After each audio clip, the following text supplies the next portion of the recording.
வணக்கம் அன்பு நண்பர்களே, அனைவருக்கும் வணக்கம். இன்னைக்கு நம்ம இந்த வீடியோல பிரதம கிசான் சம்மன் நிதி யோஜனாவுடைய இந்த பிஎம் கிசான் உடைய 24வது தவணை தொகை எப்பொழுது உங்க அக்கௌண்ட்ல வரவு வைக்கப்படும்? பிஎம் கிசானுடைய 24வது தவணை தொகை எந்த நாள்ல தவணை உங்களுக்கு வர வைக்க போறாங்க? யாரெல்லாம் இதற்கு தயாராகணும், யாருக்கெல்லாம் இந்த பண வரவு வரும் வராது, இதை பற்றின ஒரு முழுமையான தகவலை இந்த ஒரு வீடியோவின் வாயிலாக இப்பொழுது நம்ம பார்க்க இருக்குங்க. பிரதம கிசான் சம்மன் நிதி யோஜனா தகுதி நிலை சரிபார்ப்பு இகேவைசியை எவ்வாறு நீங்கள் பூர்த்தி செய்யணும் அப்படின்றத சொல்றாங்க. சோ இந்த இகேவைசி அப்படி பூர்த்தி செஞ்சவர்களுக்கு மட்டும்தான் இந்த 23வது தவணை தொகை பெறாதவர்களுக்கும் 24வது தவணை தொகை கிடைக்கும் அப்படின்னு சொல்றாங்க. சோ பிரதம கிசான் சம்மன் நிதி யோஜனா என்பது தமிழ்நாட்டில் உள்ள அனைத்து நிலம் வைத்திருக்கிற விவசாய குடும்பங்களின் வருமானத்தை ஈடு செய்யும் வகையில் ஆண்டுக்கு ஒவ்வொரு ஆண்டுமே பாத்தீங்கன்னா 6000 ரூபாயை ஆண்டுக்கு உங்க அக்கௌண்ட்ல வர வைக்கிறாங்க. ஆண்டுக்கு 6000 ரூபாய் வர வைக்க போறாங்க.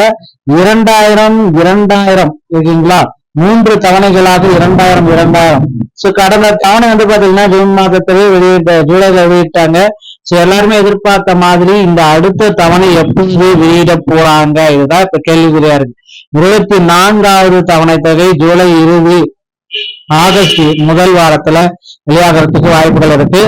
அந்த பிஎம் கிசானுடைய 6000 ரூபாய் ஆண்டுக்கு 6000 ரூபாய் 3 சம தவணைகளுடைய அக்கௌண்ட்ல வர வைக்கிறதாக தகவல் வந்திருக்குங்க.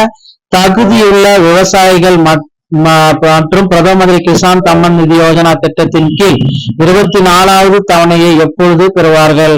பிஎம் கிசான் திட்டத்தின் 24வது தவணை அக்டோபர் 2026ல வரலாம் அப்படின்ற மாதிரி எதிர்பார்ப்புகள் இருக்கு. இல்லைன்னா முன்னாடியே கூட ஆகஸ்ட் இறுதியில கூட வரலாம் அப்படின்ற மாதிரி வர எதிர்பார்ப்புகளும் இருக்குங்க.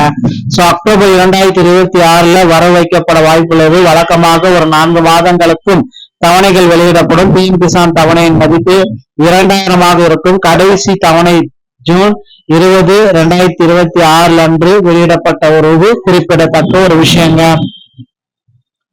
எல்லா மக்களுமே இந்த அடுத்தடுத்த தவணைகள் எப்ப எங்க அக்கௌண்ட் வெளியாகும் அப்படின்ட்டு ஒவ்வொரு நாளுமே எதிர்பார்த்துட்டே இருக்காங்க இந்த பிஎம் கிசானுடைய இறுதி தவணையை நோக்கி. ஓகேங்களா, இதுல நீங்க என்னென்ன விதிமுறைகளை செய்யணும் அப்படின்னா சில 3 வகையான படிநிலைகளை நீங்க எட்டியாகும்.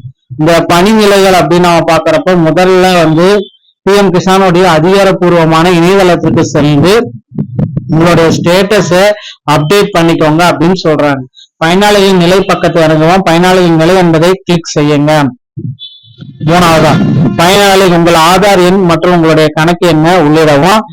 உங்கள் தரவை பெறு என்பதை கிளிக் செய்யுங்க. பயனாளிகளின் நிலையை பார்க்கவும். பணம் செலுத்தும் நிலையை சரிபார்க்கவும். கணினி செயலாக்கும் பொழுது உங்கள் பயனாளியின் நிலை திரையிலேயே காட்டப்படும். அதை பேஸ் பண்ணி உங்களுக்கு பணம் வருமா வராதான்றதை செக் பண்ணிக்கலாம். இந்த பிஎம் கிசானுடைய இகேவிசி நிறைவு செஞ்சுட்டு பின்னாடி தாங்க உங்களுக்கு அத்தியாவசிய தேவைகள் எல்லாமே பூர்த்தி அடையும் அப்படின்னு சொல்றாங்க. இந்த பிஎம் கிசானுடைய 24வது தவணை தொகைக்கு இந்த இகேவிசி டாக்குமெண்ட் நில சரிபார்ப்பு எல்லாமே ரெடியா ப்ராப்பரா வச்சுக்கோங்க. ஆகஸ்ட் முதல் இல்லைன்னா இறுதி வாரத்துல வெளியாகுவதற்கு நிறைய வாய்ப்புகள் இருக்கு. இந்த மாதிரி தகவல்களை நீங்க உடனுக்குடன் பெற நீங்க நம்முடைய சேனலோடு இணைந்திருங்கள். மீண்டும் ஒரு நல்ல தகவலோட நான் உங்களை சந்திக்கிறேன். நன்றி, வணக்கம்.